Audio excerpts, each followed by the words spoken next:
Oi, gente, boa noite. Vamos começar mais uma live juntos, vocês, a gente aqui também. Hoje nós vamos falar sobre a importância de se conhecer os fotótipos de Fitzpatrick, a qualidade e a quantidade de melanina que um ser humano pode ter. Então, a pergunta era, uma pessoa que bronzeia bem, esse bronzeado interfere no nosso tratamento de consultório de home care? Na verdade, eu não estou muito preocupada com o bronzeado que ele está naquele momento, mas sim o dano tecidual, o dano celular, que essa força histológica do tecido dela está provocando na pele, e é isso que a gente tem que compreender. A diferença do bronzeado, ela está justamente na qualidade e na quantidade de melanina produzida pelos melanócitos no tecido humano. Foi isso que Fitzpatrick estudou, e essa é a grande herança de conhecimento que ele deixou para nós. Vamos lá. Quando a gente fala sobre sol, danos de exposição solar, isso é nítido, as literaturas publicadas até recentemente, e eu acredito que isso nunca vai mudar, dizem para a gente que o maior dano múltiplos, né, que podem acarretar no envelhecimento humano, provém do sol. Então, a gente tem que entender o que o sol faz com a pele. Ele só bronzeia? Não, ele traz muito mais danos. Aí vem um grande problema cultural que começou na época da Revolução Industrial, que trouxe esse movimento contrário de que o bronzeado significaria riqueza, significaria poder. E, na verdade, não é bem assim, né? O bronzeado ele pode ser até chamativo socialmente, ele pode ter uma cultura de estar bonito e estar saudável, mas, na verdade, ele é o contrário. O bronzeado do corpo humano ele é um sistema de defesa da pele, porque a melanina que a gente tem é uma proteína, e é uma proteína exclusivamente de defesa.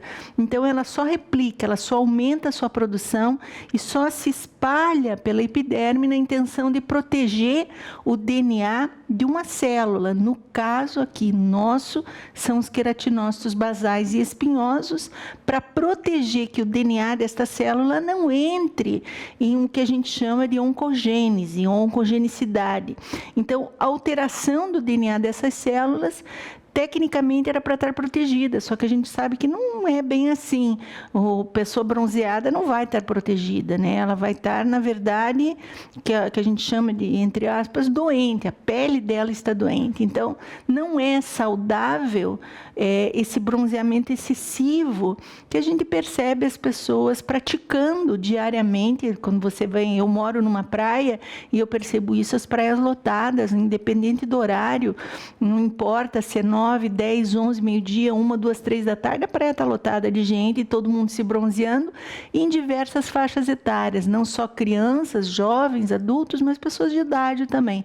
Então, esse conhecimento, ele é clássico, há muitos anos já se sabe isso, só que a gente enfrenta uma barreira cultural e não há como você mudar esse conceito, infelizmente, então nós temos que lidar com ele.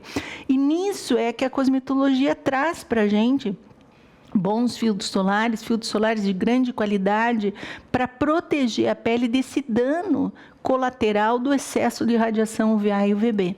Então, vamos lá. A gente sabe, então, que 80% dos sinais causados em peles caucasianas e asiáticas, né, são provenientes, 80% dos sinais de envelhecimento são provenientes da radiação solar. Mas nós vamos falar um pouquinho também da pele negra, do fotótipo mais alto. Vamos pensar um fotótipo 4 para cima, 4, 5 e 6. Eles têm um sistema de defesa, mas eles têm um prejuízo também muito grande do DNA. Só que a morfologicamente a pele é diferente, as camadas são mais espessas, eles têm maior facilidade de produzir melanina em maior quantidade e melhor qualidade. Então, eles vão vamos pensar assim, bronzear mais rápido, mais fácil e por um tempo maior do que as caucasianas e as asiáticas. Mas o dano no DNA da célula é igual. Então, é isso que a gente tem que começar a pensar. E quando você vai tratar essas peles que bronzeiam facilmente, então seria um 3, quase 4, o 4 com certeza, o 5, sem sombra de dúvidas, e o 7 também, o 6, desculpe, 4, 5 e 6, não tem fotótipo 7, tá, gente? Foi soma mais na minha cabeça aqui. Mas é o problema de qual é a quantidade de melanina que foi produzida, quais são as vias de produção dessa melanina e se o meu cosmético está atingindo todas essas vias para que eu possa retroceder esse processo, porque eu possa freá-lo no sentido de diminuir a quantidade de radicais livres que essa pele está produzindo ou produziu enquanto esteve exposta ao sol. Aqui é o cara. Se eu pudesse dizer para vocês, pô, se tem um cara que eu admirava, que eu admiro e que provavelmente eu vou admirar o resto da minha vida, foi esse cara, Fitzpatrick. Fitzpatrick nasceu em 1919, teve um grande desenvolvimento, uma grande colaboração para a dermatologia humana, para a dermatologia mundial. Ele era americano, ele fez parte da universidade da cidade onde ele nasceu por muitos anos, ele foi chefe acadêmico do setor de dermatologia e ele trouxe muita colaboração para a dermatologia em si. Muito do que a gente usa hoje, principalmente relacionado à melanina, veio do conhecimento dele. Então, eu acho muito importante isso, né? Entender também que Fitzpatrick categorizou tudo isso que ele determinou, a quantidade e a qualidade de melanina produzida e transferida na epiderme, através dos queratinócitos, numa tabela, numa organização. Ele fez uma organização para que a gente pudesse compreender melhor como ele percebia, como ele compreendia essa melanogênese. Mas ele nunca falou sobre etnias, ele deixou fora as etnias, ele nunca quis usar as palavras que categorizasse uma etnia. Então, na verdade, a tabela, essa categorização, essa sinalização dos fotótipos de Fitzpatrick não vai te dizer de que etnia é a pessoa, mas sim digamos assim, a susceptibilidade que essa pessoa tem para bronzear ou para queimar. Queimar no sentido de ficar epidêmico, de sofrer com o dano do UVB na pele, né? Então, era isso que ele queria dizer. E ele falou tudo isso sobre uma complexidade da camada basal, que é onde estão inseridos os melanócitos. Então, ele foi muito à frente da época dele, mesmo com pouco recurso de estudo na época dele, que foi década de 40, 50, 60, ele fez coisas maravilhosas que hoje ainda a gente usa e que não foram derrubados. São paradigmas que não foram derrubados ainda. Então, eu acho que qualquer pessoa que queira trabalhar com a cosmetologia tem que dominar essa organização da tabela de fotótipos de Fitzpatrick, e eu acho que tem que conhecer o cara, tem que estudar um pouco mais sobre ele, sobre a vida dele. Quem foi esse homem tão importante para nós que hoje trabalhamos com cosmetologia, tá? Eu acho muito importante. Aqui, isso também é caracterizado pela organização da tabela, como ele organizou. Ele também determinou que o ser humano, ele não tem só uma melanina construtiva, que é aquela que você nasce, é aquela que você herda dos seus pais, ou que a gente poderia chamar de etnia, né? E você tem também uma melanina facultativa, que é aquela que é solicitada mediante a exposição solar, mediante o risco que o teu queratinócito esteja sofrendo, ele vai acabar produzindo essa melanina facultativa. E o que ele deixou bem claro para nós é que o fotótipo 1 e 2, praticamente, tem muito pouca melanina facultativa, por isso que eles não bronzeiam.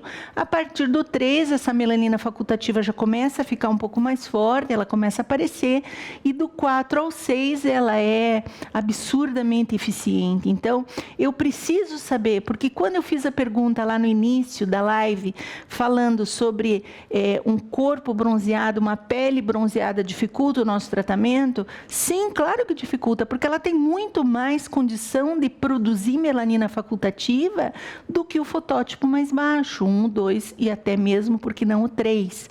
Então, é claro que eu vou lidar com um dano tecidual muito mais potente do que os fotótipos mais baixos. E isso requer muito mais conhecimento da minha parte, em termos de fisiologia, de como a melanogênese acontece, quais são os mecanismos envolvidos, para que eu possa pará-los. Porque eu percebo, assim, não sei se vocês vão entender como eu percebo, muita gente diz, não, eu uso só vitamina C para clarear a pele. O marketing da vitamina C a vitamina C clareia a pele. Sim, mas em qual mecanismo? Em qual fotótipo? Ela consegue fazer isso numa melanina facultativa que entrou, digamos, em hiperprodução? Num melasma, eu tenho um melanócito hiperproduzindo. Então, é isso que a gente tem que começar a entender e começar a perceber que lidar com hipercromias não é uma massificação, não é para todo mundo é igual, para todo mundo vai dar certo a fórmula que eu usei para essa ou aquela cliente, ou que uma ou outra indústria estejam produzindo. Não é bem assim, a coisa é muito mais complexa e eu gostaria que vocês acompanhassem o meu raciocínio para a gente poder entender, tá bem? Aqui, a quantidade e os tipos de melanina, então aí eu estou querendo me referir a eumelanina e feomelanina, né? São fatores decisivos em relação à complexidade da melanogênese.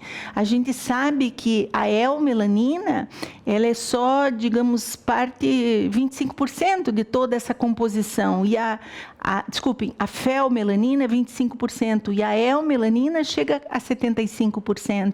Mas em quem? De quem eu estou falando? Quem é o meu cliente? Ele é um eumelânico ou ele é um feomelânico?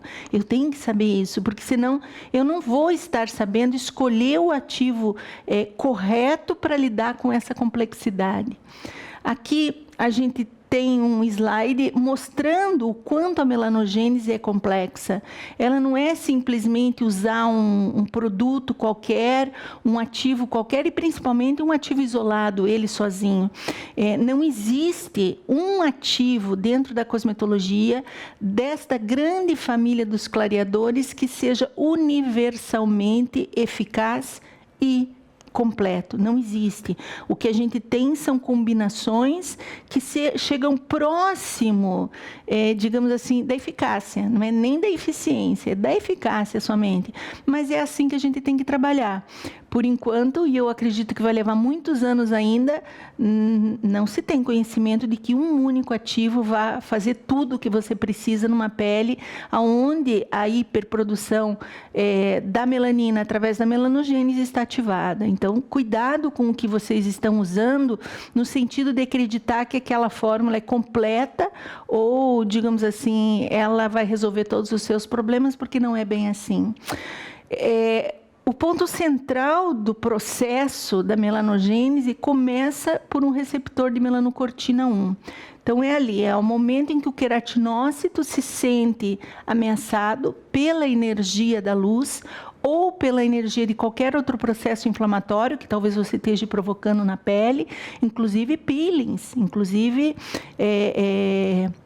microagulhamento, inclusive abrasões, né, podem ativar esse receptor de melanocortina 1 e o processo todo da melanogênese começa e vai ser disparado. Então, muito cuidado, porque ele vai estimular os alfa-melanócitos, né, que vai começar a ativar toda essa cascata de melanogênese e muito provavelmente você não vai conseguir bloquear. Ele é muito complexo para ser bloqueado. Aí a pergunta é, qual é o ativo que consegue bloquear isso de início? Tem que saber, né? E normalmente o que mais a gente vê as pessoas usando, vou falar de um ativo que eu não uso, que eu odeio e que eu gostaria que não se fosse mais produzido, que é o ácido cógico. O ácido cógico não atua aqui, ele vai atuar bem mais na frente, quando a melanogênese já está ativada, além dele ter todos os problemas negativos que eu não gosto, né?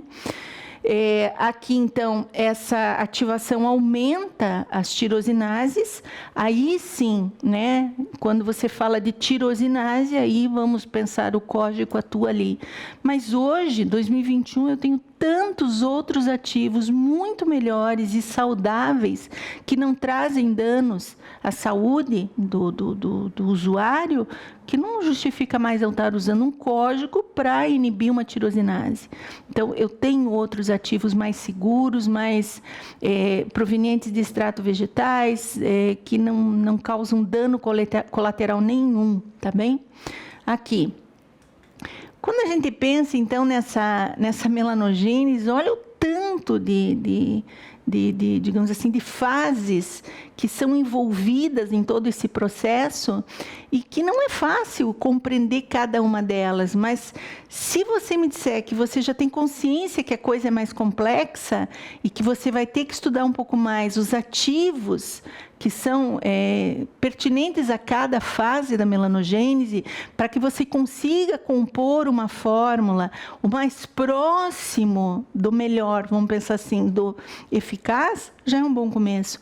Agora, se eu te perguntasse aqui, a vitamina C, o ácido ascórbico, eu sei que ele é um inibidor de radicais livres, ele é um sequestrador de oxigênio singlets. Em qual fase dessas ele atua? Provavelmente você não saberia. Por quê? Porque quando a gente só aprende aquele produto. Use que vai dar certo. Mas a gente não consegue fazer essa ligação chave entre o ativo e a fase da melanogênese que ele está atuando. E isso é muito importante, porque daí você vai ver, é como se fosse uma barreira, uma barragem de água que tem 10 furos vazando água. Você foi lá e só tampou um, e tem outros 9 vazando. Então, aí você consegue compreender por que é tão difícil reverter uma hipercromia em fotótipos que bronzeiam bem. E é tão fácil reverter uma hipercromia em quem não bronzeia, né? Aí fica tudo muito mais claro, porque são os buracos da barragem, do vazamento de água que você não está conseguindo travar, que você não está conseguindo estancar. Então, vamos ficar mais atento ao fotótipo do teu cliente para ver se aquela fórmula ou aquele produto que você está usando é capaz, sim, de tampar todos os buracos dessa barragem, que senão daqui a pouco arrebenta a barragem, fica igual Brumadinho, né? Fica todo mundo debaixo da água, não vai dar certo. Aqui, quando a gente fala então do bronzeamento, né, que a pergunta era pele bronzeada, são mediados pela radiação UVA e UVB em momentos diferentes, por tempos e agressões diferentes. A gente sabe que o UVB é questão de 24 horas e o UVA leva mais de 48 horas e às vezes pode levar até uma semana para ele dar a resposta do estímulo que a pele sofreu com o UVA. A gente sabe, diversos estudos, diversas publicações, o dano que é estímulo excessivo, que a exposição solar excessiva causa no DNA dessas células. Todo esse conhecimento vem quando você estuda o câncer de pele.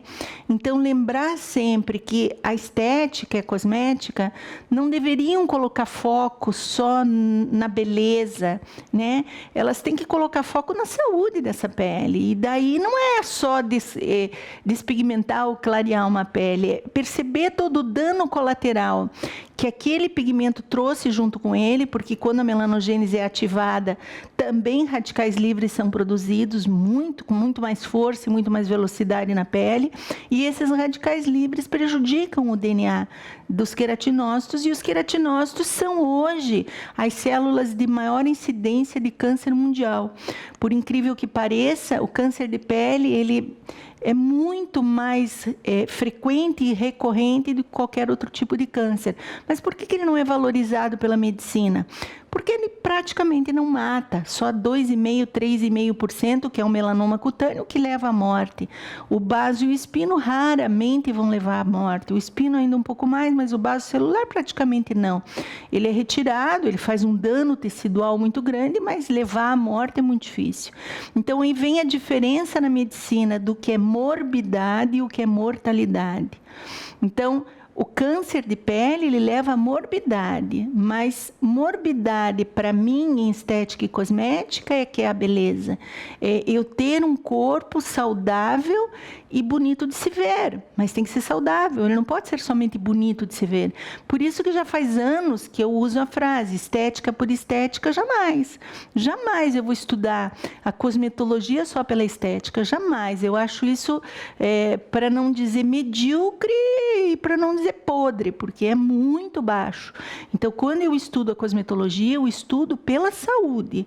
Eu quero dar saúde, eu quero devolver saúde à pele desse paciente. E bloquear o mais possível, o máximo possível, os efeitos colaterais da radiação solar, UVA e UVB, e também danos colaterais dos próprios procedimentos que nós fazemos em consultório. Beleza? Vamos lá.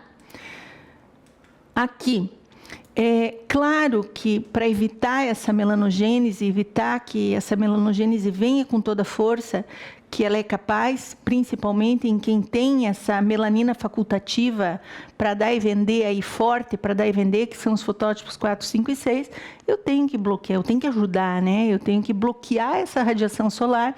Então, essa exposição direta deve ser evitada, mas isso não quer dizer que eu possa abrir mão e não me preocupar com a exposição indireta. Eu também tenho que cuidar. Lembrem-se que a energia despendida, a energia produzida pela radiação UVA e UVB, ela é capaz de fazer reflexão, ela é capaz de... foi para lá, mas ela volta. Então, tem que tomar muito cuidado com isso também, né? Que a gente sabe também que o excesso de exposição à luz, excesso de exposição solar, faz uma diferenciação na densidade dos melanócitos. Então, eles vão ficar mais densos, eles vão ficar mais... como se eles ficassem maiores, eles não vão mudar em número nunca muda, mas a densidade e o número de dendritos aumenta. E quanto mais isso vier na história, na anamnese do meu cliente, mais eu vou saber que aquele dragão não tem só 2 cabeças, talvez ele tenha 5 cabeças. Então, mais difícil vai ficando. Por isso que a anamnese é tão importante, saber a história de vida dessa pessoa, do quanto ela se expôs à radiação solar, não só em anos, né, em tempo, mas também em horas do dia, né, qual era o horário, ou até hoje mesmo, como é a vida dela, como é a exposição solar dela, né. Aqui a gente vai ter, então, uma expressão de proteínas também aumentada, proteínas que estão envolvidas nessa melanogênese, e por isso a cosmetologia foi desenvolvida em cima de bloqueio desse sistema proteico, de bloquear essas vias. Por isso que a gente tem que pensar, aqui tem TIR, que é a tirosinase, a TRP1, a MART1, a MIT-F. A vitamina C não atua em nenhuma dessas vias aí. Então, a pergunta fica, quem que está atuando ali para você? Então, cuidado quando você acha que uma fórmula é completa. Você tem que saber as vias de ação dessas proteínas, dessas cadeias, para você poder dizer, não, pelo menos a minha fórmula está próximo daquilo que eu desejo. Não é o ideal, porque o ideal não existe, mas próximo do eficaz, né? Também a gente sabe que existe uma via muito próxima desse desencadeamento da melanogênese com o estresse oxidativo. Então, é a presença de radicais livres.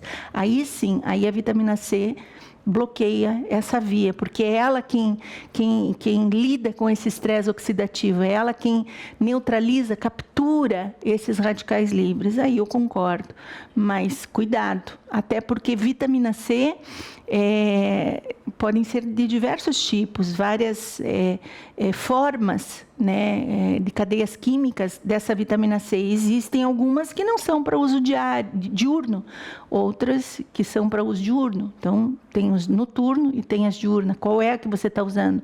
Inclusive, o pH dessa formulação. O ácido ascórbico, que é a primeira derivação da vitamina C, ele só é estabilizado em pH de 3,5. 3,5 é peeling. Então, cuidado, não posso usar isso diariamente numa pele talvez que já seja sensível ou já tenha presença de telangiectasias. Muito cuidado.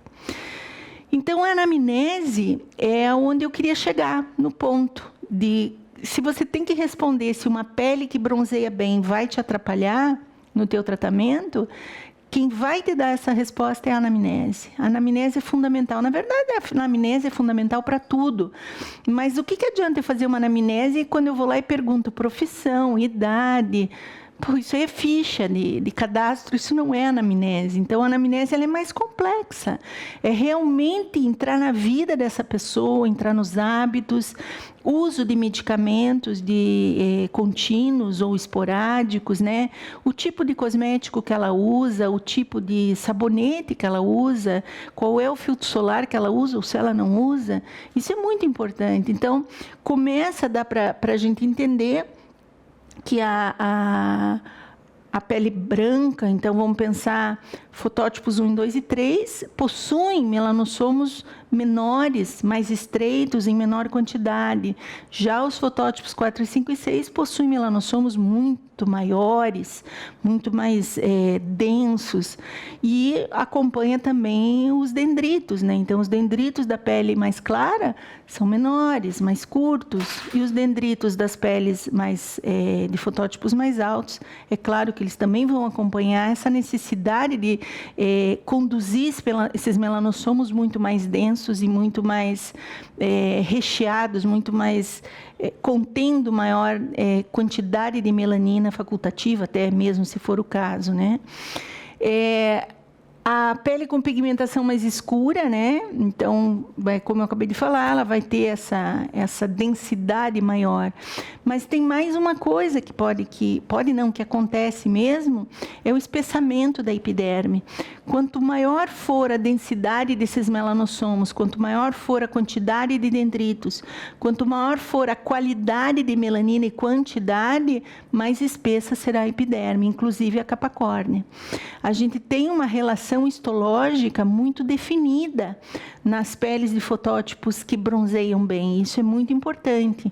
Então, isso também retarda um pouco o nosso tratamento, porque eu preciso de uma via de permeação na cosmetologia. E permear um cosmético numa pele de fotótipo alto que bronzeia bem é mais difícil, demora mais, é mais complexo, precisa da ajuda de um peeling que seja suave, porque se eu usar um peeling mais forte, o que acontece? Eu tenho estímulo do queratinócito liberando os sinalizadores por causa da agressão que eu produzi naquele queratinócito. Então, aqui a gente tem material para estudar, eu acho que a vida toda, se bobear, de tanta coisa, de tanto detalhe que a gente tem quando se fala das vias de melanogênese, quando se fala do pigmento melanina, né? Aqui, vamos lá. Quando a gente fala de personalizar, então, a cosmetologia, individualizando cada cliente que a gente tem, e não simplesmente fazendo uma fórmula única para todo mundo e achando que todo mundo vai responder igual àquela fórmula ou aquele produto, né? A gente começa a perceber o quanto a variação genética contribui para a característica exclusiva de cada indivíduo. É muito importante essa percepção de que as pessoas são diferentes, não só na aparência, mas são diferentes também nesse requisito aí, produção de melanina. Elas são diferentes, sim. E isso hoje está sendo considerado um impulso muito grande para o futuro da cosmetologia.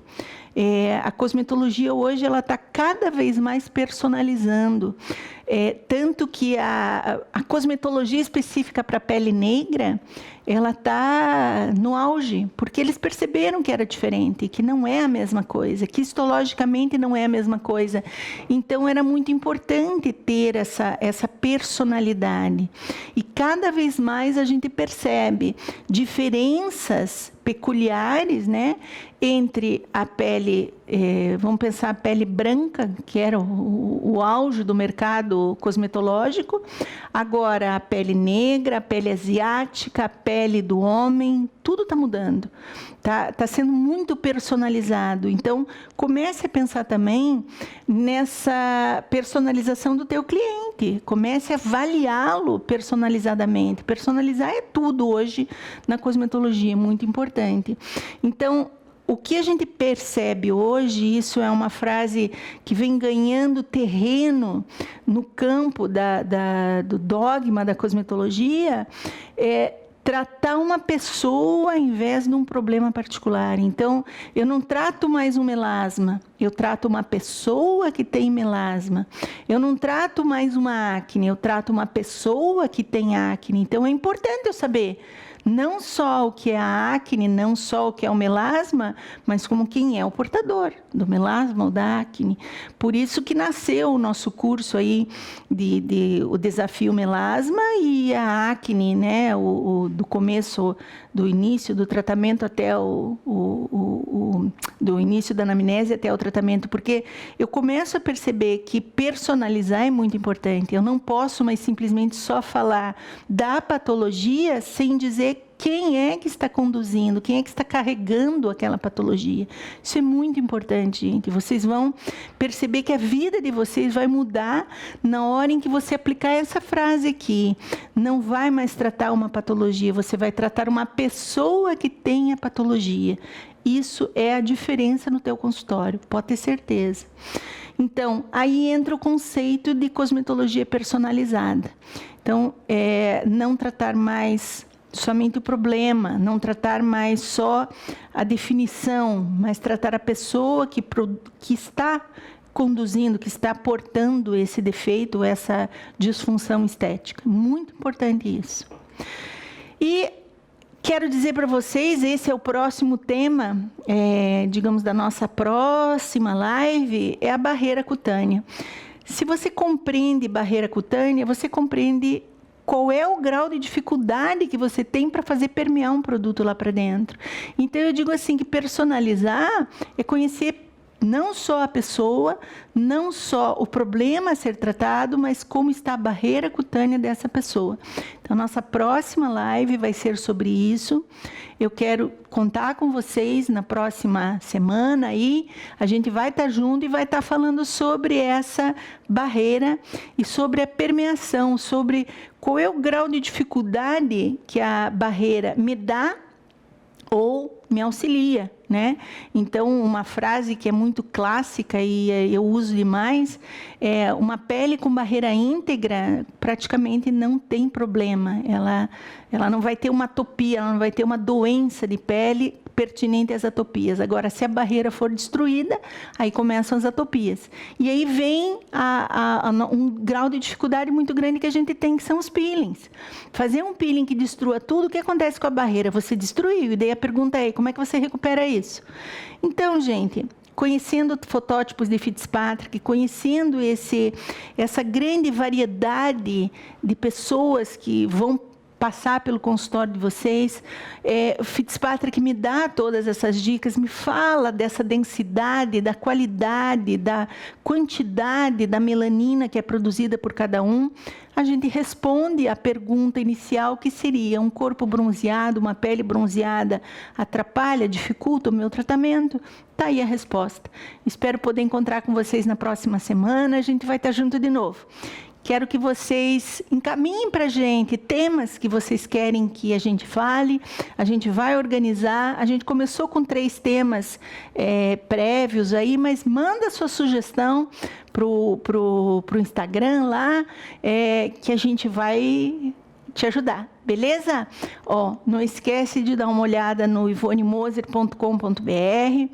Nós temos 4 cursos esse ano, os cursos já estão sendo vendidos, é tudo online, ao vivo. O curso de peeling é o primeiro curso, agora no final do mês de março, mês que vem, já está quase na tampa do número de inscritos. Nós estamos, subindo da borda da piscina já, né? Então, corre lá, faz sua inscrição. Se você tiver dúvida, tem o WhatsApp lá no site, você pede ajuda no WhatsApp, a Gi vai te ajudar, vai te orientar. Conheça a nossa proposta para o curso de acne, para o curso de melasma, e o grande persona aí, que é a personalização de várias disfunções da estética e da cosmética, que vai te ajudar no teu consultório, eu tenho certeza, a conduzir os tratamentos home care. Quinta que vem a gente está aqui de novo. Um beijo, tchau!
As enzimas, elas vão trabalhar em cima daquelas pontes de hidrogênio.